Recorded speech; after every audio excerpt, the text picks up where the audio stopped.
Pedimos que tú bendigas este tiempo, que nos dé fuerza, Señor, y que podamos compartir la palabra y que caiga en buena tierra, en corazones preparados, dispuestos y listos ya para recibir la instrucción, la palabra para hoy. Bendice nuestras vidas, quita todo impedimento, Señor, de la índole que sea, y trae un renuevo y una fortaleza espiritual a nuestras vidas. Te damos gracias por este tiempo de estudio de tu palabra, bendícelo y que sea tu Espíritu Santo el que nos ilumine y nos hable al corazón. En el nombre bendito de Jesús. Amén. Amén. Vamos a Daniel, capítulo 12, por favor. Daniel, capítulo 12. Vamos a leer los primeros versículos de este maravilloso libro. Libro que hay que leer ahora más que nunca, ¿saben? Más que nunca. Hay que leer las profecías, las visiones que tuvo este hombre. Hay dos personas en el Antiguo Testamento que recibieron revelación sobre los últimos tiempos. Solamente dos.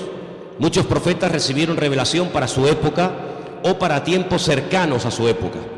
Pero hay dos profetas que especialmente destacan, dos hombres que especialmente destacan por encima de los demás. Uno es el profeta Daniel. Dice la Biblia que muchas de las cosas que él recibió y muchas de las cosas que él dejó escritas en su libro, él no las entendía. Él por fe las escribía y ahí las dejaba, y el Señor le decía: esto es para el fin de los tiempos, para los últimos días. Y otro hombre que dice literalmente en Génesis 49:1, no lo vamos a leer, pero si lo quieren, recuérdenlo. Génesis 19:1, un hombre que antes de morir llama a todos sus hijos, me refiero al patriarca Jacob, y les dice: acercaos, que os voy a declarar lo que va a pasar en los últimos tiempos. Y esa palabra, los últimos tiempos, aparece también con las mismas palabras en el libro de Daniel. Curiosamente, en esa especie de despedida del patriarca Abraham de sus 12 hijos y también de sus nietos, Manasés y Efraín, no les dijo todo lo que probablemente él había recibido, sino que el Señor, como que a pesar de la revelación que este hombre tenía, no contó todo lo que él sabía. Pero en Daniel tenemos muchísima información acerca de estos tiempos en los cuales nos ha tocado vivir. Y a partir del versículo 1 vamos a comenzar a leer, y dice así la palabra del Señor. ¿Lo tienen, hermanos? Daniel 12:1. Realmente, para entender el capítulo 12 hay que comenzar a leer desde el 10. Son capítulos muy largos, muy profundos, y por cuestiones de tiempo no lo vamos a leer hoy. Pero yo les pediría a ustedes que hoy o a lo largo de esta semana lean tranquilamente los capítulos 10, 11 y 12 del libro de Daniel, para que veáis qué información tan tremenda el Señor nos está dando a través de este hombre. En aquel tiempo se levantará Miguel, el gran príncipe, que está de parte de los hijos de tu pueblo. Será tiempo de angustia, cual nunca fue desde que hubo gente hasta entonces. Pero en aquel tiempo será libertado tu pueblo y todos los que se hallen escritos en el libro. Muchos de los que duermen en el polvo de la tierra serán despertados, unos para vida eterna y otros para vergüenza y confusión perpetua. Los entendidos resplandecerán como el resplandor del firmamento, y los que enseñan la justicia a la multitud como las estrellas a perpetua eternidad. Pero tú, Daniel, cierra las palabras y sella el libro hasta el tiempo del fin. Muchos correrán de aquí para allá y la ciencia se aumentará. Y yo, Daniel, miré, y aquí otros dos que estaban en pie, el uno a este lado del río y el otro al otro lado del río. Y me dijo uno de los varones que estaba vestido de lino, que estaba sobre las aguas del río: ¿cuándo será el fin de estas maravillas? Y oí al varón vestido de lino que estaba sobre las aguas del río, el cual alzó su diestra y su siniestra al cielo, y juró por el que vive por los siglos, que será por tiempo, tiempos y la mitad de un tiempo. Y cuando se acabe la dispersión del poder del pueblo santo, todas estas cosas serán cumplidas. Y yo oí, mas no entendí. Y dije: Señor mío, ¿cuál será el fin de estas cosas? Él respondió, anda, Daniel, pues estas palabras están cerradas y selladas hasta el tiempo del fin. Muchos serán limpios y emblanquecidos y purificados. Los impíos procederán impíamente, y ninguno de los impíos entenderá, pero los entendidos comprenderán. Y desde el tiempo que se ha quitado el continuo sacrificio hasta la abominación desoladora, habrá 1290 días. Bienaventurado el que espere y llegue a 1335 días. Y tú irás hasta el fin y reposarás y te levantarás para recibir tu heredad al fin de los días. ¿Cuántos dicen amén? No es un libro fácil, ¿saben? Es un libro que además hay partes, no todo, estos capítulos no, gracias a Dios, pero hay otros capítulos que están escritos en arameo. Y aunque se escriben las letras igual, las palabras significan cosas diferentes. Por lo tanto, esos capítulos, yo particularmente en arameo sí los puedo leer, pero no los entiendo porque no hablo arameo. Pero estos capítulos 10, 11 y 12 están escritos en hebreo y son muy interesantes porque hay expresiones, hay hebraísmos, hay palabras que tienen una profundidad, un sentido mucho más profundo que lo que a priori se puede entender, se puede ver, ¿no? ¿Por dónde empezamos? Bueno, hermanos, solamente decirles algo. ¿Os dais cuenta cómo está el mundo? En cuestión de días, en cuestión de semanas, el panorama mundial ha cambiado completamente. Profecías que hacían cientos, por no decir miles de años, que han estado ahí como dormidas, están surgiendo las circunstancias, se están dando las situaciones para que así, en un abrir y cerrar de ojos, en cualquier momento, puede iniciar una situación de tal magnitud que ya no hay marcha atrás. De hecho, yo me atrevería a decir esta tarde que estamos en este momento en una situación en la que ya no hay marcha atrás. Naciones que antaño se pelearon, ahora se han unido porque tienen un enemigo en común, y los medios de comunicación ayudan y al mismo tiempo no ayudan.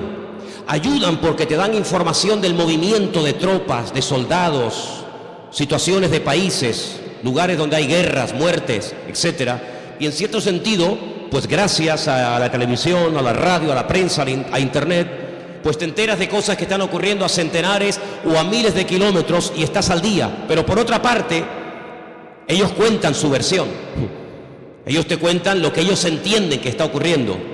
Pero sin embargo, el creyente tiene que tener la sabiduría y la comprensión espiritual para ver mucho más allá y leer e interpretar correctamente lo que está ocurriendo.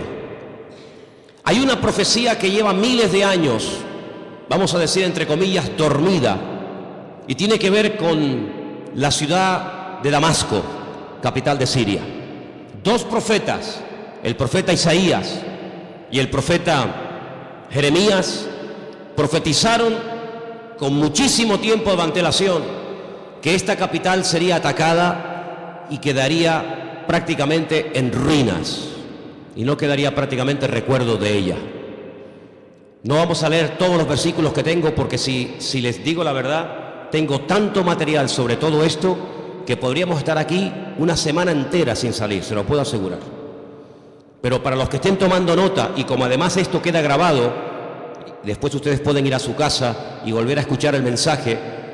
Isaías 17:1, Jeremías 49:23, en esa porción está la profecía que va dirigida específicamente a la ciudad de Damasco. La destrucción de esta ciudad, una de las ciudades más antiguas del mundo, junto con, por ejemplo, Jericó, y también con la ciudad de Jerusalén y otras. De toda la vida se ha creído que en algún momento Israel atacaría Damasco y la destruiría.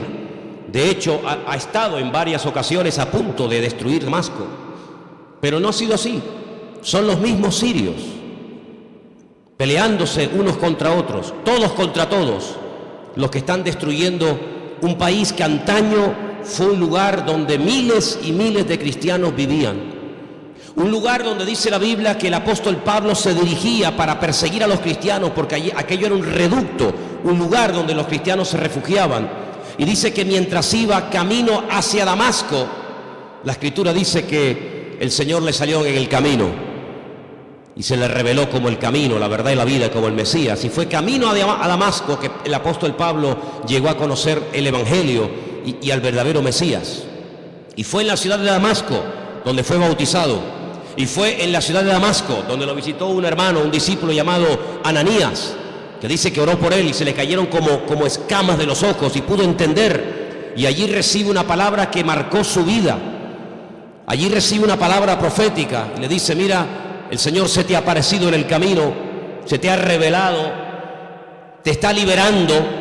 Ahí yo en estos días he estado hablando acerca de varios tipos de ataduras: ataduras espirituales, ataduras físicas, ataduras mentales.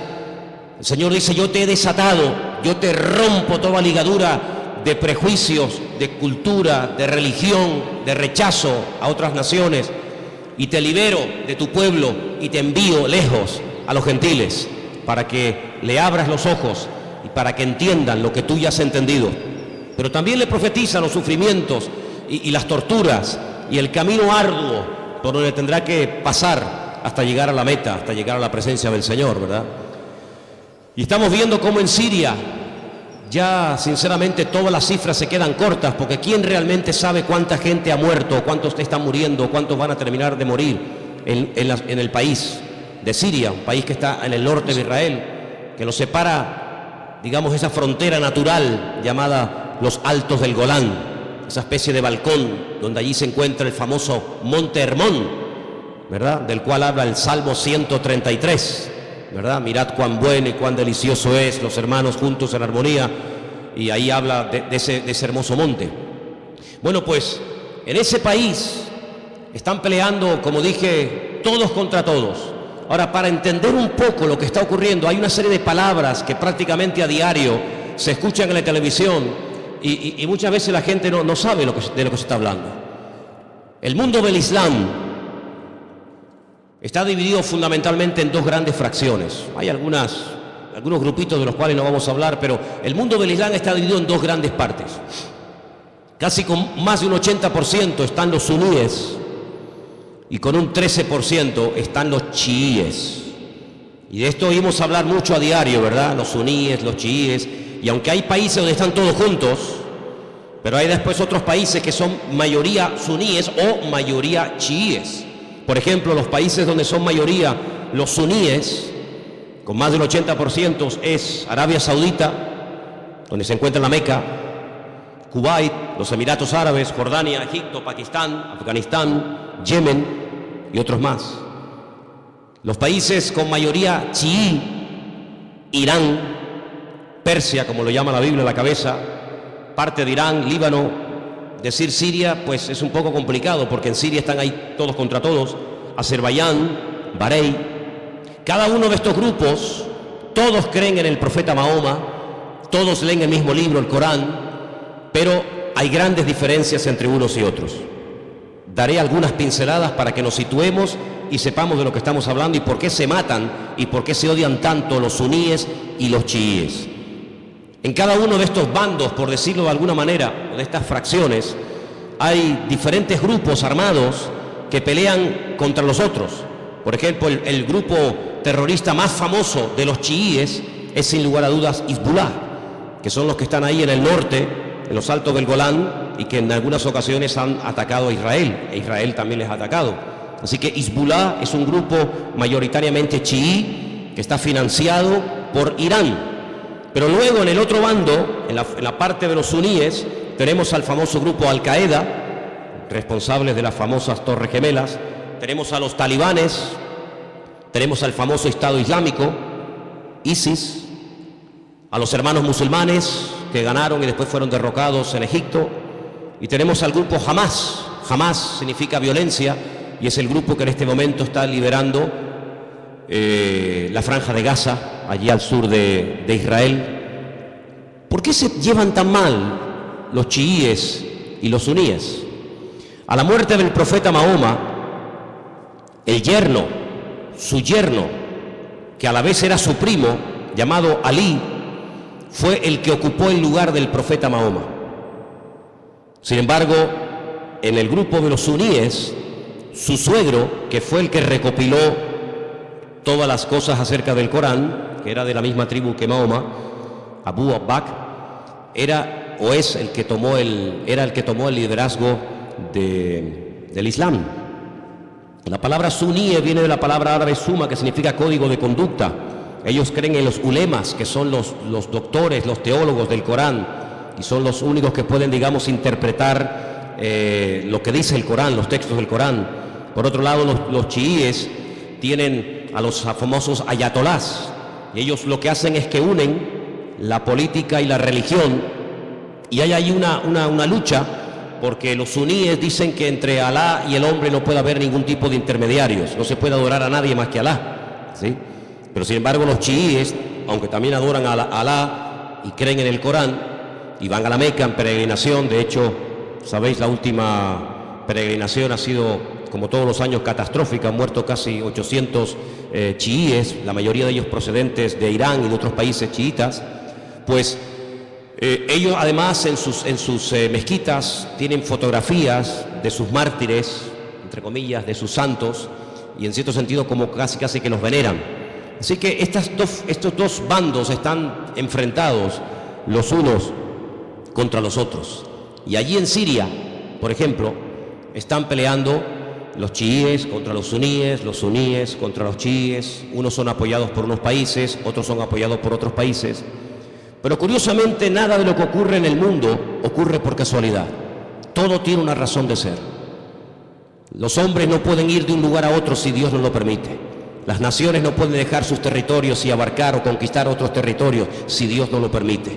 Todos los cambios que está habiendo en la geografía, en la política, en la economía, no es producto de la casualidad ni de la locura de cuatro locos, sino que todo esto es el movimiento que Dios permite que se lleve a cabo para el cumplimiento de las profecías, tanto de Daniel como de Ezequiel y otros grandes varones de Dios, que pronosticaron con cientos y con miles de años de antelación todo lo que iba a ocurrir.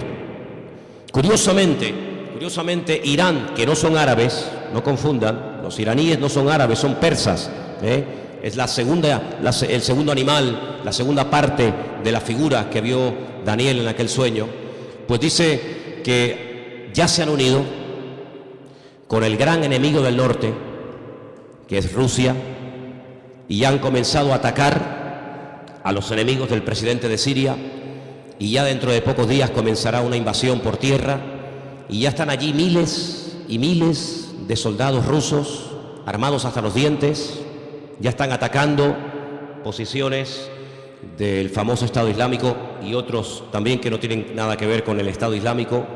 Y mira tú por dónde dos países, uno tremendamente religioso como es Irán y uno tremendamente ateo como supuestamente se cree que son los rusos, pues resulta que se han unido porque dice que van a ayudar, fíjate qué bondadosos y qué maravilla, van a ayudar a un país que está lejos de sus fronteras, pero que tienen que ir a echarle una mano porque si no va a ser destruido. Solamente hay 5 ciudades de Siria que en este momento están bajo el dominio del presidente Bashar, el resto del país está prácticamente destruido o tomado por otras fracciones. Y mira tú por dónde. La semana pasada la costa de Siria y la costa de Israel se llenaba de portaaviones chinos, armados hasta los dientes con armas nucleares, con misiles, con bombas, misiles de largo y de corto alcance, capaces de recorrer centenares y miles de kilómetros. Y mira tú por dónde naciones como China, que no tiene nada que ver con Siria, o Rusia, que está allí con sus problemas, y los iraníes, que tienen también sus problemas recién salidos de todo este follón que han tenido, resulta que ahora se están uniendo como amigos porque van a liberar a Siria. Y nos vamos a quedar con esta información, nos vamos a quedar simplemente con la idea de que van a ayudar a Siria y cuando se arregle la situación en Siria cada uno se va a retirar a su respectivo país. ¿Y quién paga esas bombas? ¿Quién paga esos gastos? Los muertos que van a caer por ambas partes, las familias, los uniformes, las balas, los cañones, la gasolina, el gasoil, los aviones, los helicópteros. ¿Por qué todo esto? La Biblia nos dice por qué. Porque el Señor en los últimos tiempos lo que hará es que utilizando entre comillas la excusa de que van a ayudar, de que van a liberar a un país amigo o aliado como puede ser Siria, una vez que lo hayan, digamos, calmado la situación, nada les va a impedir que crucen por el norte y por diferentes partes del país rumbo, como dice la Biblia, a la tierra gloriosa. Porque detrás de todo esto no está simplemente cuestiones políticas o económicas, sino fundamentalmente hay una razón: destruir a Dios y destruir al pueblo de Dios. Israel sabe perfectamente que se encuentra en una especie de callejón, no digo sin salida, porque Israel siempre tendrá salida, y la salida no es mirando a Estados Unidos, la salida no es mirando hacia Europa, sino que, como dice la Escritura, Israel en los últimos tiempos se verá totalmente sola y abandonada, como aquella pobre viuda que se fue cargada o se fue contenta con sus hijos, incluso haciendo honor a su nombre, complacida, y viene del extranjero derrotada y solitaria, sin hijos y sin marido, llamada Noemí, y tiene la pobre Ruth que atenderla en los últimos años de su vida. La Biblia nos enseña que estos últimos tiempos recibe un nombre que nos revela, porque los nombres son muy importantes en la Biblia. Yo siempre he dicho que hay una genética, ¿verdad?, que todos llevamos por dentro, que es hereditaria, pero luego, según la Biblia, el nombre tiene un poder espiritual, una influencia tremenda en las personas. Es una especie de código genético espiritual, ¿verdad? Y esta mujer, cuando viene de Jordania, de Moab, dice que ya no se siente complacida y por lo tanto ya no quiere usar más su nombre, sino que le dice a la gente que le llamen Mará, que significa amargada o entristecida, ¿verdad? Y es interesante ver cómo estamos viendo el inicio de lo que la Biblia habla clarísimamente, que va a ser una tercera guerra mundial sin precedentes en la historia. De todas las guerras que Israel ha tenido, que han sido ya 7, de todas ha salido más que vencedora. Le han atacado por todas partes, de noche, de día, en plenos días de fiesta importantes, por todas partes. De todas y cada una de las guerras que Israel ha tenido hasta el día de hoy, de todas ha salido victorioso. De esta guerra que está a punto de producirse en cuestión de días, semanas o meses, la única forma de salir con vida es que venga el Mesías en persona y les ayude. Esta guerra es una guerra que jamás se ha visto. Hemos leído en esta tarde en el capítulo 12 de Daniel que hay una especie de protección sobrenatural tipificada o representada en un soldado espiritual, en un arcángel llamado Miguel, que aparece en varias ocasiones en distintas partes de la Biblia. Solamente hay 2 ángeles en la Biblia, solamente 2 ángeles en la Biblia, que la Biblia nos revela su nombre: Gabriel y Miguel. La Escritura dice que Josué, antes de entrar a tomar posesión de la tierra, vio a un varón, y la descripción que nos da el libro de Josué se asemeja mucho a la descripción que nos da Daniel en el capítulo 12, y nos da a entender de que este arcángel tremendamente poderoso llamado Mijael, que significa quien como Dios, Mijael, pues es una protección espiritual que Dios le ha asignado a este pueblo. En algún momento puntual, solamente Dios sabe cuándo, este arcángel, este varón de Dios tremendamente poderoso, que contendió con Satanás por el cuerpo de Moisés, dice el libro de Judas, será quitado, será desplazado, y entonces dice que será un tiempo de angustia cual nunca hubo gente, y más que gente, la palabra es naciones.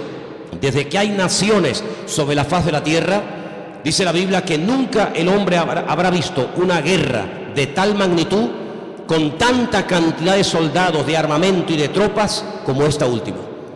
Vamos a leer dentro de unos momentos algunos textos de la Biblia, pero es impresionante los datos que la Biblia te da antes de que comience la guerra. Aún no ha comenzado, aún no existía el siglo XX, o el siglo XXI, cuando todo esto se escribió, y los profetas, por revelación del Señor, recibieron los datos concretos y específicos sobre esta guerra. Por ejemplo, nos dice que llegarán a intervenir más de 200 millones de soldados. Jamás ha habido ninguna guerra con tantos millones de soldados. 200 millones de soldados.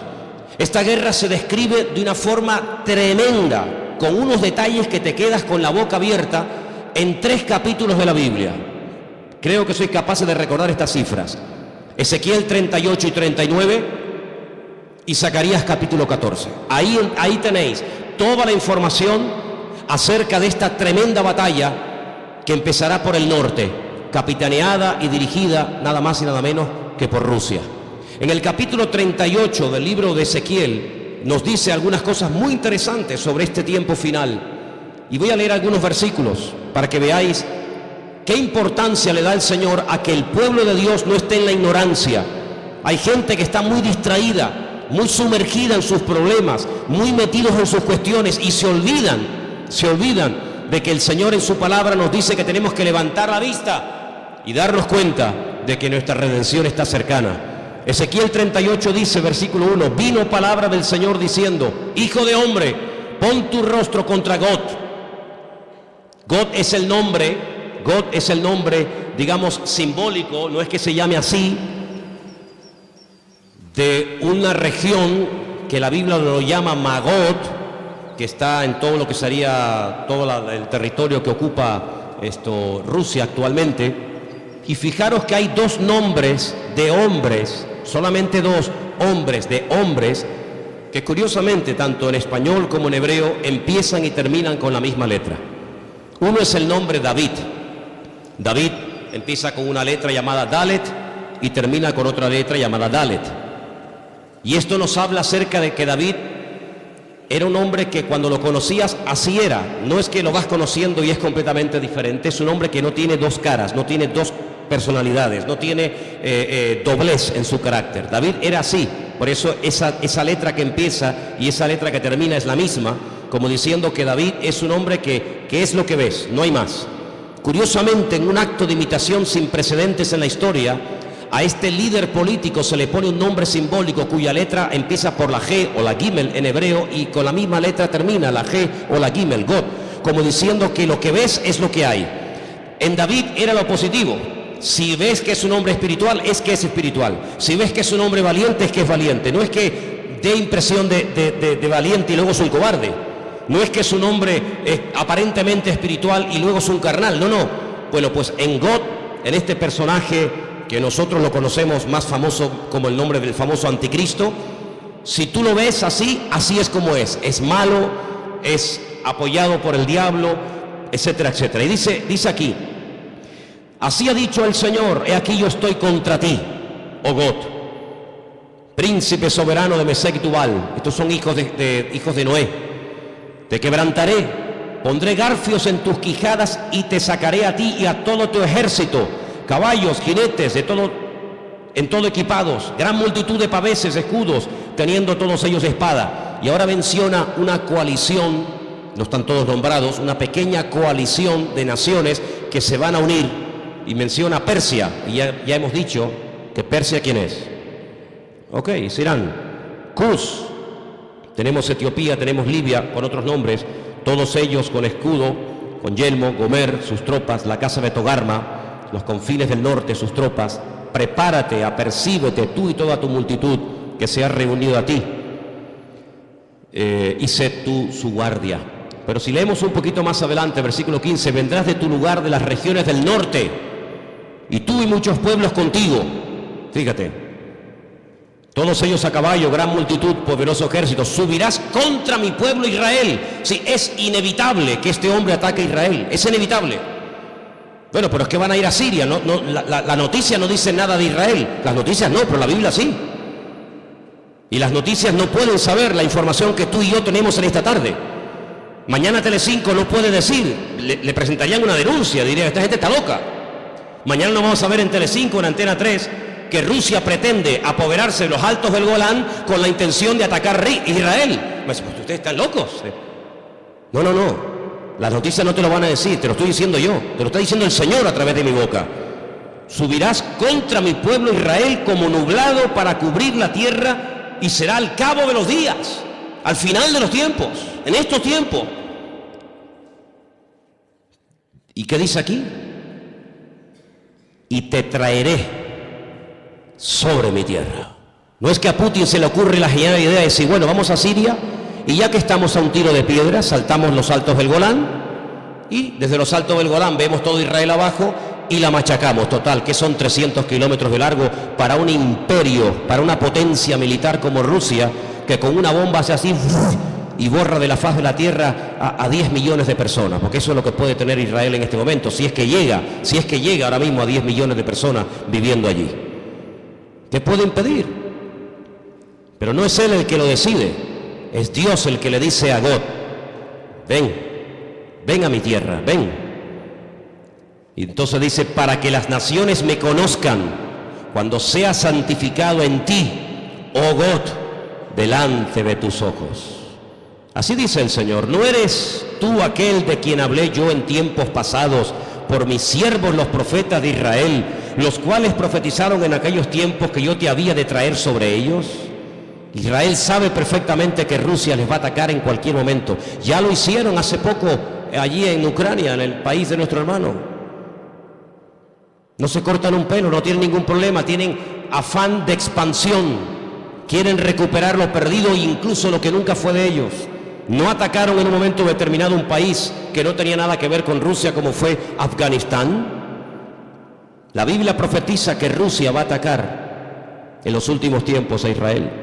En aquel tiempo, cuando venga God contra la tierra de Israel, dice el Señor, subirá mi ira y mi enojo. Tremendo. Pero vamos al capítulo 39. He aquí yo estoy contra ti, oh God, príncipe soberano de Mesed y Tubal. Te quebrantaré y te conduciré y te haré subir de las partes del norte y te traeré sobre los montes de Israel. Otra vez. Te sacaré tu arco de tu mano izquierda y te derribaré tus saetas en tu mano. Sobre los montes de Israel, ahora viene la palabra tremenda. Sí, es verdad, Rusia atacará a Israel, pero sobre los montes de Israel caerás tú y todas tus tropas, y los pueblos que fueron contigo, y aves de rapiña de toda especie, las fieras del campo, le he dado por comida. Sobre la faz del campo caerás, porque yo he hablado, dice el Señor. Impresionante, ¿eh? Enviaré fuego sobre Magog, sobre los que moran con seguridad en las costas, y sabrán que yo soy el Señor. Y haré notorio mi santo nombre en medio de mi pueblo Israel, y nunca más dejaré profanar mi santo nombre. Y sabrán las naciones que yo soy el Eterno, el Santo de Israel. He aquí viene y se cumplirá, dice el Señor. Este es el día en el cual yo he hablado. Los moradores de la ciudad de Israel saldrán y encenderán y quemarán armas, escudos, paveses, arcos, saetas, dardos de mano y de lanzas, y los quemarán en el fuego por 7 años. Durante 7 años tendrán combustible, tendrán armamento de todo lo que abandonaron estas tropas tremendas. No traerán leña del campo ni cortarán de los árboles, sino quemarán las armas en el fuego y despojarán a sus despojadores y robarán a los que les robaron, dice el Señor. En aquel tiempo, qué tremendo. En aquel tiempo yo daré a God lugar para sepultura allí en Israel. Allí va a ser enterrado este personaje que lo llamamos el Anticristo, que Ezequiel lo llama God. Allí va a ser enterrado, y después le voy a decir cómo el Señor es tan misericordioso que permite que el Anticristo o God, ¿por qué el Señor permite a un personaje tan ruin y tan malo que sea enterrado en Israel y no despedazado, comido por las fieras? Vais a ver qué misericordioso es el Señor. En aquel tiempo yo daré a God lugar para sepultura allí en Israel, en el valle de los que pasan al oriente del mar, obstruirá el paso a los transeúntes, pues allí enterrarán a God y a toda su multitud, y lo llamarán el valle de Hamón God, que significa la multitud de God. La casa de Israel los estará enterrando por 7 meses. ¡Qué matanza, hermanos! 7 meses enterrando cadáveres. Impresionante, ¿eh? Versículo 13. Los enterrará todo el pueblo de la tierra, y será para ellos célebre el día en el que yo sea glorificado, dice el Señor. Tomarán hombres a jornal que vayan por el país con los que viajen para enterrar a los que queden sobre la faz de la tierra, a fin de limpiarla, y al cabo de 7 meses harán el reconocimiento. Pasarán los que irán por el país, y el que vea los huesos de algún hombre pondrá junto a ellos una señal, hasta que los entierren los sepultureros en el valle de Hamón God. Versículo 21, pondré mi gloria entre las naciones y todas las naciones verán el juicio, mi juicio que habré hecho y mi mano sobre ellos. Es increíble, ¿no? Como el profeta Ezequiel pudo describir con una exactitud tremenda cuánto tiempo estarán enterrando cadáveres, cuántos años quemando armamento al fuego. ¿Quién es este hombre, God? Si ustedes estudian los nombres de los hijos de Noé, porque de ahí arranca todo, una de las cosas que tenemos que tener bien claro es que el futuro está escrito, está codificado en el pasado. Todo está escrito en el Génesis. Y para poder comprender lo que va a pasar en el futuro, hay que saber lo que pasó en el pasado. 3 hijos tuvo Noé: Sem, Can y Jafet. Cuando Noé sale del arca, planta una viña, dice la palabra de Dios que se emborrachó, perdió el control, se emborrachó, quedó desnudo en medio de su tienda. Y uno de sus hijos, Can, dice el texto hebreo, que se rió, se burló de su padre, no lo cubrió, no lo tapó, lo humilló, se lo contó a sus hermanos, incluso hasta intentó propasarse con su propio hermano, con su propio padre. Sus 2 hermanos fueron de espalda caminando y taparon a su padre. Fíjate qué misericordioso es el Señor, que este personaje que es descendiente de Jafet, no de Can, no de Sem, sino de Jafet, por haber cubierto a su padre, él será cubierto con tierra en los últimos tiempos, en la tierra de Israel. El refrán dice: midá keneged midá, lo que siembras es lo que cosechas, medida por medida. ¿Por qué esperó el pueblo de Israel por María? Al fin y al cabo era una, el resto era tanta gente, 2 millones de personas. ¿Por qué esperó todo el pueblo por María? Porque María, cuando Moisés era pequeño, esperó a ver cuál era el futuro de su hermano Moisés, y no se fue hasta que la hija del faraón lo adoptó y se lo llevó al palacio. Y por ese acto de esperar, de preocuparse por el futuro de su hermanito, que en aquel tiempo era un bebé de 3 mesitos, por ese acto de misericordia y de amor y de interés, años más tarde el pueblo la espera a ella. Y siempre es así. De ahí que Pablo diga a los Gálatas: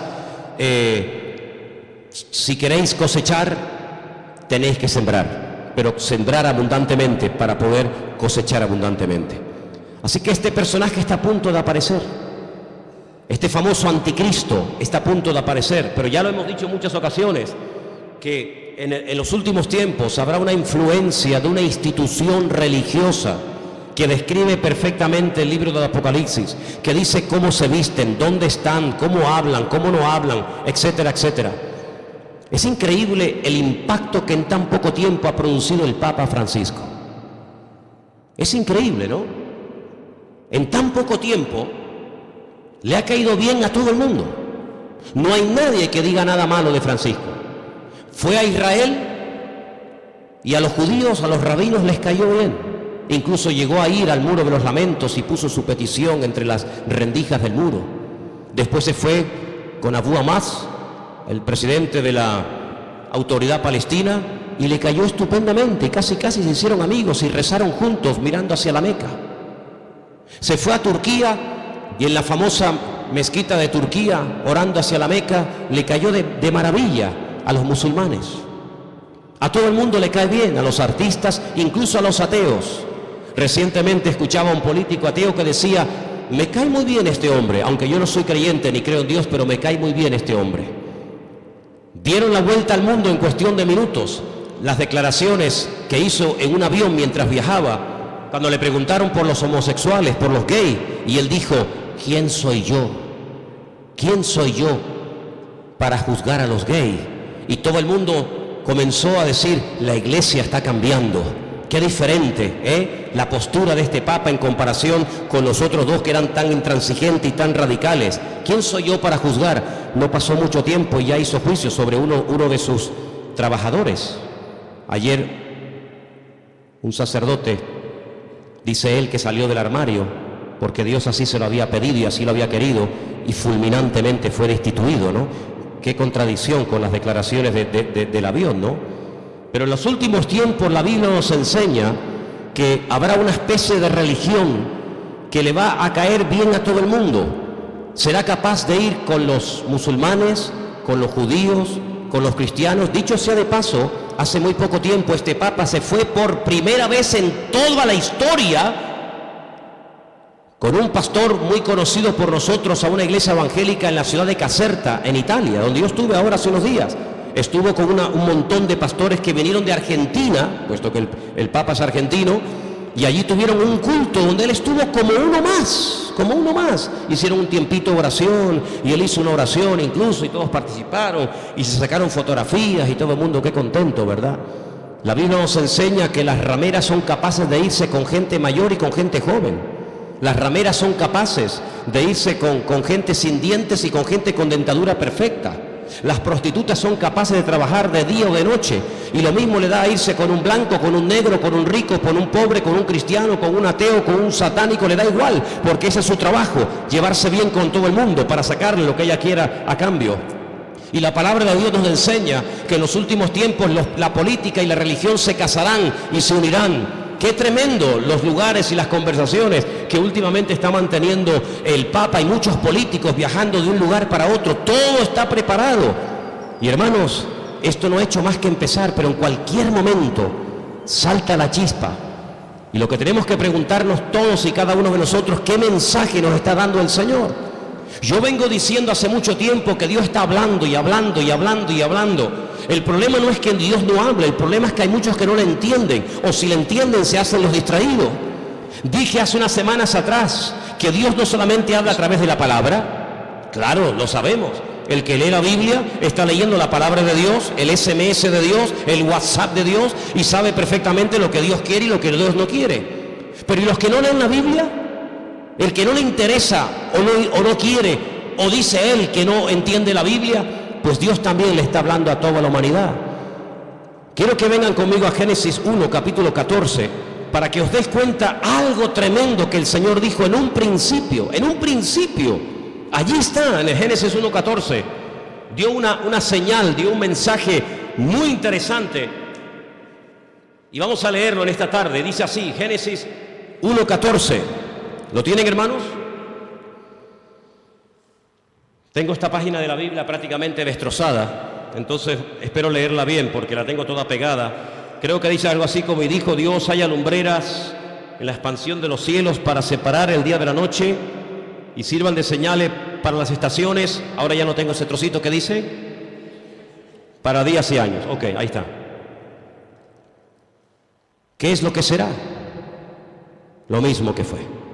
Cuando estudiamos hace unas semanas atrás el Salmo 19, yo dije que el Salmo 19 dice literalmente: los cielos cuentan la gloria de Dios y el firmamento anuncia la obra de sus manos. Un día emite palabra o información a otro día, de tal manera que hay personas paganas, no creyentes, que a lo largo de la historia, incluso hasta en estos tiempos, fíjate lo que te digo, observando no las profecías de la Biblia, sino observando el cielo, el firmamento, llegan a conclusiones tremendas.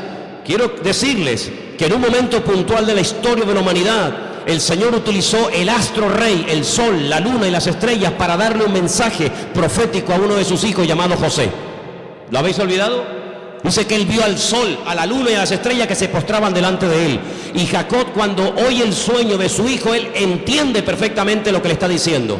El sol es el padre, la luna es la madre y las estrellas son sus hermanos. Curiosamente, las estrellas, los hermanos, llegaron antes que el sol a Egipto, porque siempre es así: primero es la noche y luego es el día. No primero el día y después la noche. Primero había tinieblas y después vino la luz. La tiniebla siempre precede a la luz.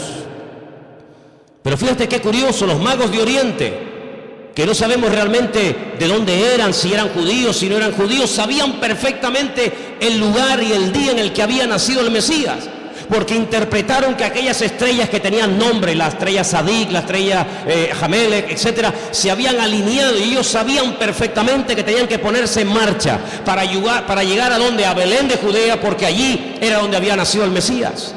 Y es que el Señor, en el versículo 14 de Génesis 1 que hemos leído, dice que cuando Él creó el sol, cuando Él creó la luna y Él creó las estrellas, no solamente las creó, número uno, para separar, para hacer diferencia entre el día y la noche, no, sino que dice que las creó para las estaciones. Y la palabra estaciones es la palabra hebrea modín.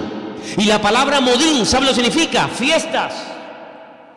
Es la misma palabra que se emplea en Levítico cuando dice, recuerden las fiestas del Señor.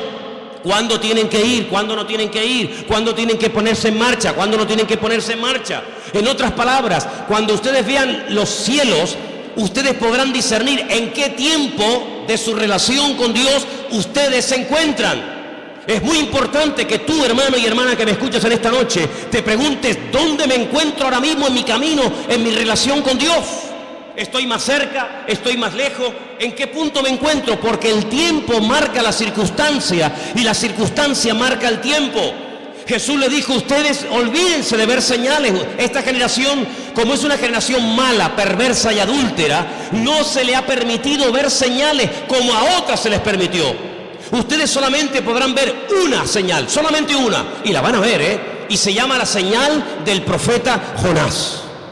¿En qué consistía? Bueno, le está diciendo, así como Jonás estuvo en el vientre del pez 3 días y 3 noches, así estaré yo, el Hijo del Hombre, en el vientre de la tierra 3 días y 3 noches. Esa señal era la señal de la generación de Jesús. Pero sin embargo, Noé no esperaba esa señal. Porque ¿cuál era la señal de Noé? El diluvio. Pero ¿cuál era la señal de Salomón? La construcción del templo. Y cada generación, cada tiempo tiene una circunstancia, una señal, y cada señal identifica el tiempo. Por eso podemos saber ahora mismo en qué tiempo, en qué lugar, en qué punto del camino yo me encuentro en mi relación con Dios por lo que estoy viendo. Porque repito, la señal, la circunstancia política, social, económica, espiritual, etcétera, etcétera, marca el tiempo en el que yo estoy viviendo. Yo no puedo ver, no puedo orar para ver el nacimiento del Mesías porque Él ya nació, no es la señal de mi tiempo. Yo no puedo esperar, aunque ore, ayune 40 días, tome autoridad y reprenda y declare. Yo no puedo ver al profeta Jonás siendo vomitado en una playa para ir a predicar a los ninivitas. No, porque no es la señal de mi tiempo. Pero ¿cuáles son las señales de nuestro tiempo? Pues algunas de las que les estoy diciendo esta noche. Como Rusia, Persia, las naciones árabes, Europa y el mundo entero le darán la espalda a Israel. Y ustedes dicen, pero ¿cómo es posible que todos? Es que no hay ni uno que apoye a Israel. Dice, bueno, los americanos, ya no es como antes. Ya no es como antes. Israel se verá más sola que la una. Y solamente podrá mirar en una sola dirección, hacia arriba. Al Señor tu Dios adorarás y a Él solo servirás. Era como la señal profética en el arca de Noé. El arca de Noé no eran balcones como estos cruceros hermosos que abres la ventana de tu habitación y sales a una terraza. No, el arca de Noé no tenía ventana, no tenía ojo de buey, tenía una sola ventana arriba. No podían mirar a derecha, izquierda, adelante o detrás, no. El arca de Noé no tenía timón, porque no había que dirigirla a ninguna parte, Dios la dirigía. Y si querías mirar a algo, a una dirección, si era de día o de noche, arriba, nada más que arriba. Y eso es lo que el Señor quiere que nosotros hagamos, que solamente mires arriba. ¿Y quién está arriba? El Señor, Dios Todopoderoso, nuestro Señor, Rey de Reyes y Señor de Señores, no solamente a Él. Y por eso, amados hermanos, esta es la señal de nuestro tiempo. ¿Qué pinta Rusia en Siria? ¿Qué pinta Irán? Que el objetivo no es Siria, que el objetivo no es llegar y controlar a ISIS y fulminarlo, que no, que si hubieran querido fulminar a estos ya lo hubieran hecho hace mucho tiempo. Si Rusia, si Estados Unidos quisiera arreglar el problema de Siria, de los yihadistas, ya lo hubieran hecho, no hay problema en eso. No lanzó una bomba Estados Unidos sobre una ciudad japonesa llamada Hiroshima y se cargó a más de 500.000 de personas así. Y no lanzó otra sobre Nagasaki y en cuestión de segundos hizo, la borró de la faz de la tierra. Que el problema no está en que no se pueda contra ellos, sí se puede contra ellos. El tema es que cada pieza tiene que encajar en el puzzle del Señor. Y el Señor ha puesto a esta gente allí. Una cosa increíble que un musulmán dinamite una mezquita o ataque a otro musulmán, es una cosa increíble.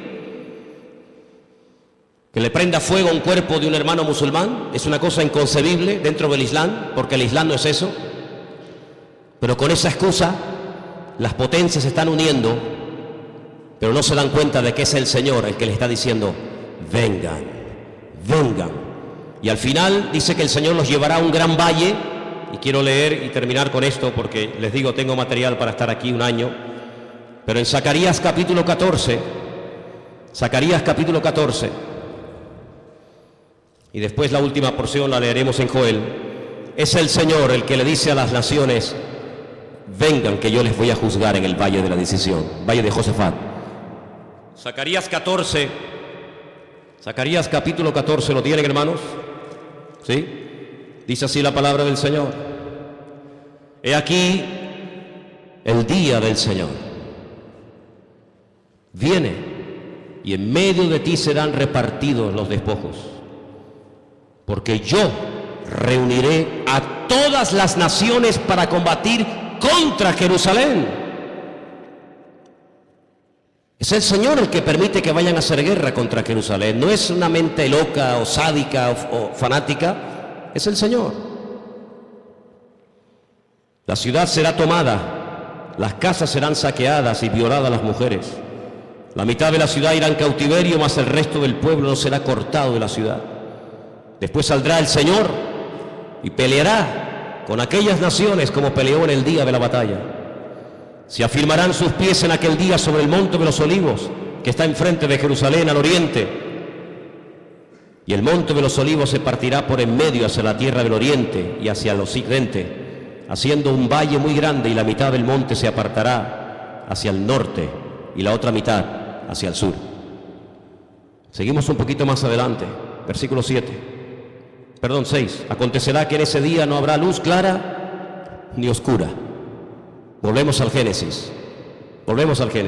Será un día el cual es conocido por el Señor, que no será ni de día ni de noche. Es algo que no nos entra en la cabeza.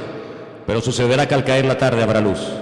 Acontecerá también en aquel día que saldrán de Jerusalén aguas vivas, la mitad de ellas hacia el mar oriental y la otra mitad hacia el mar occidental, en verano y en invierno. Y el Señor será el Rey sobre toda la tierra, y en aquel día el Señor será uno, y uno será su nombre. Vamos a ir al versículo 12. Esto nunca ha pasado en ninguna guerra bíblica. Esta será la plaga con la que herirá el Señor a todos los pueblos que pelearon contra Jerusalén.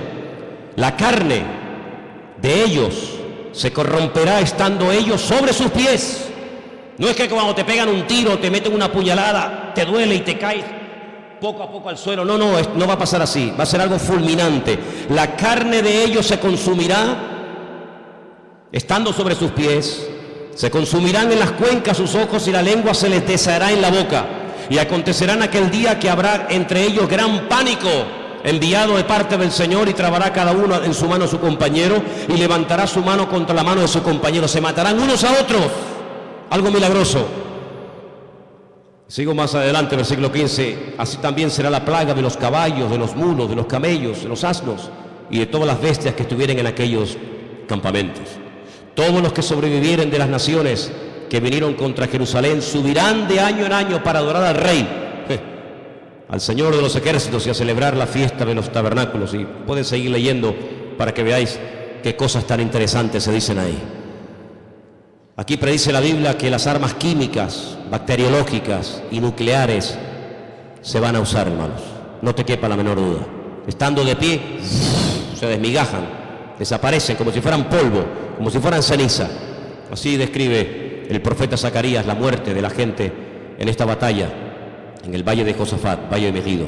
Napoleón, cuando llegó a Israel, visitó el valle de Josafat o el valle de Megido y dijo: este valle está preparado para librar una gran batalla. Y efectivamente en ese lugar, dice el Señor, que es como una olla, como un lagar, el Señor entrará allí en juicio con todas las naciones, 200 millones de soldados, tierra, mar, aire, por todas partes, árabes, europeos, de todas las partes del mundo, peleando por conquistar Israel, por arrasar de la faz de la tierra a este pueblo, por conquistar Jerusalén y por decir: hemos ganado, hemos vencido, hemos humillado al Dios de Jacob, al Dios de Isaac y al Dios de Abraham. ¿Qué les parece? Ya no es una guerra contra hermanos, ya no es una guerra con una familia, ya no es una guerra contra otro país, ya es una guerra contra el mismísimo Dios. Cargarse a Dios, borrar a Dios de la faz de la tierra. Pero hay una señal que está apareciendo en los últimos tiempos, y te la dejo ahí para que medites en ella.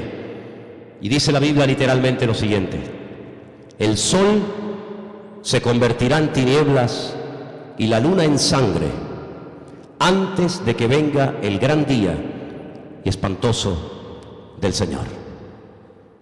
Qué curioso, ¿no?